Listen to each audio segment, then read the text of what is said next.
South ఇండియాలోనే the biggest flagship sorry store మన Varahi silks ఇప్పుడు మన విజయవాడ ఎంజీ రోడ్ లో December 4th గొప్ప ప్రారంభం. మీరు ఎంతో బాధను అనుభవించారు. అంటే చెయ్యని తప్పుకు నేను బలయ్యాను, మీడియా ఛానల్ అంతా నన్ను ఇది చేస్తున్నాయి, డ్యామేజ్ చేస్తున్నాయని. అయితే మీ పోరాటము చివరికి ఫలించింది, విజయము మిమ్మల్ని వరించింది. హైకోర్టు, కర్ణాటక హైకోర్టు November 3 అనుకుంటా క్లీన్ చిట్ ఇస్తూ తీర్పునిచ్చింది. హేమ దీంట్లో పార్టిసిపేషన్ లేదు, హేమ నిర్దోషి అని తీర్పునిచ్చింది. అయితే అమ్మ చనిపోయింది November 17, లక్ష్మి గారు అంటే రాజోలులో చనిపోయారు. ఓకేనా, మరి 3వ తారీఖు నుంచి 17 వరకు 14 రోజుల గ్యాప్ ఉంది కదా, అమ్మకి ఈ విషయం చేరలేదంటారా? మీరు నిర్దోషిగా బయటకు వచ్చారు. నేను అమ్మకే చెప్పాను సార్, అమ్మకి షేర్ చేశాను నేను ఆ విషయం. అమ్మ చాలా హ్యాపీగా ఫీల్ అయ్యారు. ఆ రోజు నుంచి వెంటనే నేను ఏమన్నారంటే, మా లాయరు జడ్జిమెంట్ కాపీ మన చేతికి రావాలి, వాళ్ళు అప్లోడ్ చేసి మనకు ఒక కాపీ పంపిస్తారు, ఆ కాపీ వచ్చేదాకా అనౌన్స్ చేయొద్దండి అని అన్నారు. అందుకని ఆ కాపీ రావడానికి టైం పట్టింది సార్. ఈ లోపల అమ్మ చనిపోయారు. అది 21st నుంచి నేను చెప్పడం మొదలు పెట్టాను. అమ్మ చనిపోయిన తర్వాత ఊరి నుంచి వచ్చి 3వ రోజు కార్యక్రమం చేసుకుని వచ్చి నేను వీడియో పెట్టాను. సరే, హైకోర్టులో మీరు కేసు గెలిచారు, మీరు నిర్దోషి అని తేలింది కదా, ఎందుకు మీడియా ఛానళ్ళకంతా వెళ్ళి నేను నిర్దోషిని, నాకు క్లీన్ చిట్ ఇచ్చింది, వెయ్యండి ఎందుకు అడుక్కుంటున్నారు? అంత పరిస్థితి ఎందుకు వచ్చిందంటారు? వేయకపోతే ఏం చేయమంటారు సార్? ఇప్పుడు తప్పు అని ఒక న్యూస్ వేసుకోవడం వల్ల మీరు, నేనేమి ఎవరిని అడుక్కోలేదు, నేను అడుక్కోలేదండి. నాకు న్యాయం చేయండి అని అడుగుతున్నాను అంతే. నేను కోర్టే న్యాయం చేసింది కదా, ఇంకా మీడియా ఛానల్ ఏం చేస్తాయి? కాదు సార్, కోర్టులో తీర్పు వచ్చింది కదా, అప్పుడు నేను తప్పు చేశాను కదా సార్. ఛానల్ వాళ్ళు ఎందుకు వేశారు సార్? ఛానల్ వాళ్ళు వేయకుండా ఉండాల్సింది. అప్పుడు జనాలకు కూడా ఏం తెలిసేది కాదు. ఇప్పుడు మీరు న్యూస్ వేసేసారు, ఓకే, అప్పుడు హేమ తప్పు అని చెప్పేశారు, సిల్వల్ పల్లలుగా వేసేసారు. ఇప్పుడు ఎక్కడెక్కడో రూలర్లో కూడా వెళ్ళిపోయింది. మరి ఇప్పుడు కోర్టు క్లీన్ చిట్ ఇచ్చింది, మరి అందరికీ తెలియాలి కదా సార్. అమ్మ హ్యాపీ అయ్యారు తెలిసిన తర్వాత? చాలా హ్యాపీ అయ్యారు. అమ్మ అనారోగ్యానికి గల కారణం ఏమంటారు? ఫస్ట్ ఈ న్యూస్ రాగానే అమ్మ కొలాప్స్ సార్. తర్వాత ఎప్పుడైతే అరెస్ట్ చేశారో 74 సార్. అప్పుడు కొలాప్స్ సార్. ఎప్పుడైతే అరెస్ట్ చేశారో ఇంకా ఆ రోజు మదరు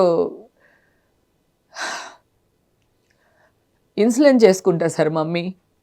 ఇన్సులిన్ చేసుకున్న తర్వాత నేను ఆడకూడదు,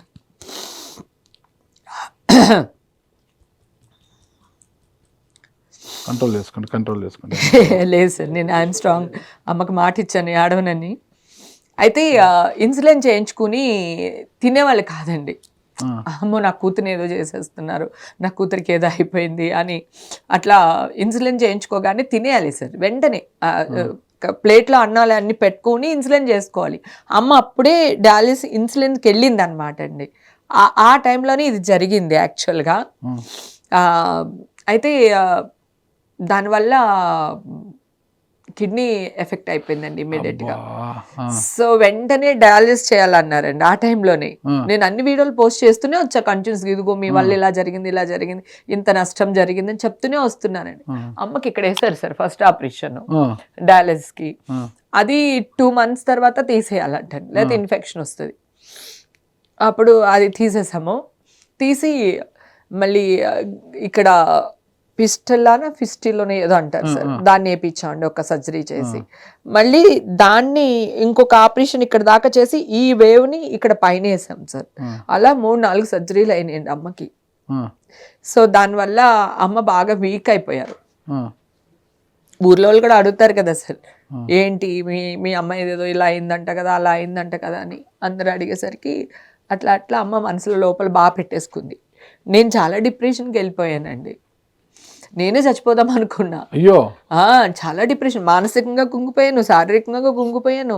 రేపు నా కూతురు కూడా జాబ్ చేసే పరిస్థితిలో ఉందన్నమాట అండి.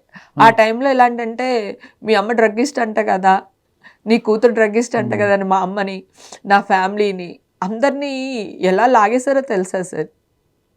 మీరు గొంతు చాలా స్ట్రాంగ్ కదా. నేను స్ట్రాంగే సార్, నేను మొత్తుకుంటున్నాను. నేను తెర వెనక కావచ్చు, లేదు 100% స్ట్రాంగే. నన్ను ఎట్లా అంటే, ఒక పక్కన అమ్మ హెల్త్ పాడైపోయింది, ఆపరేషన్ల మీద ఆపరేషన్లు చేస్తున్నాం, పాపం ఆవిడ నలిగిపోతున్నారు. బేసిక్గా సారీ నేను ఆడకూడదు అనుకుంటాను. అది డయాలిసిస్ చేసేటప్పుడు ఈ నరాలు దొరకవు సార్. Thank you. అది వేవ్స్ దొరకవు సార్ వాళ్ళకి, డయాలిసిస్ పేషెంట్స్కి వేవ్స్ దొరకవు. మా అమ్మగారికి పొడి చేస్తుంటే మదర్ అసలు నా వల్ల కావట్లేదమ్మా, నా వల్ల కావట్లేదమ్మా అని చెప్పి ఏడ్చేవాళ్ళు సార్. నేను దగ్గరుండి సోదరు లాంటి వారు లేదన్నా చేయని తప్పుకి ఎందుకన్నా ఇంత శిక్ష, అసలు ఏమన్యాయం చేశామన్నా. పోనీ అప్పుడు అంత అలా వేసిన వాళ్ళు ఇప్పుడు కోర్టు నుంచి న్యాయం వచ్చి అల్టిమేట్ ఏంటన్నా వేయాలి. ఛానల్ నైతిక విలువలు అవి కదా.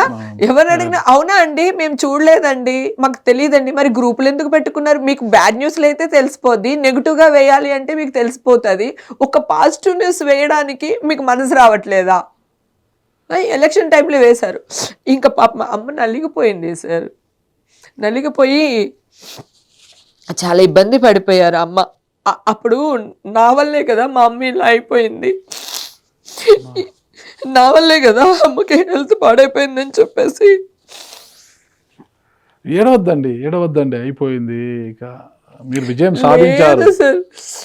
విజయం సాధించాను సార్. ఏం లాభం చెప్పండి? నెగిటివ్ న్యూస్ వేసినంత ఈజీగా పాజిటివ్ న్యూస్ ఎవరు వేయరు. ఒక్క ఫ్లైట్లో వెళ్తున్నామంటేనే మీకు అంత బాధ కలిగినప్పుడు నేను చేయని తప్పుకి మీ ఇష్టం వచ్చినట్టు వేసేసారు. ఇప్పుడు కూడా అడుగుతున్నాను, నా బ్లడ్ రిపోర్ట్ మీ దగ్గర ఉందా? ఉంటే ఇప్పుడు వేయండి, మళ్ళీ వేయండి. 3వ తారీఖున జూలై 3 తీశారు సార్ నా టెస్ట్లు. అవి రావడానికి 15 రోజులు పడుతుంది.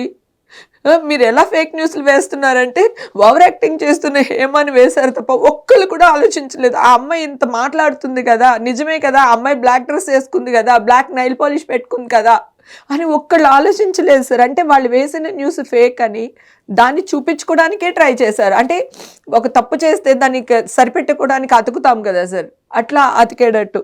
అమ్మ నా వల్ల చాలా సఫర్ అయింది సార్. అదొక్కటే ఉండిపోయింది సార్ నా మనసులో. చాలా చాలా అంటే చాలా సఫర్ అయిపోయింది సార్. ఆవిడకి వేవ్స్ దొరకలేదు.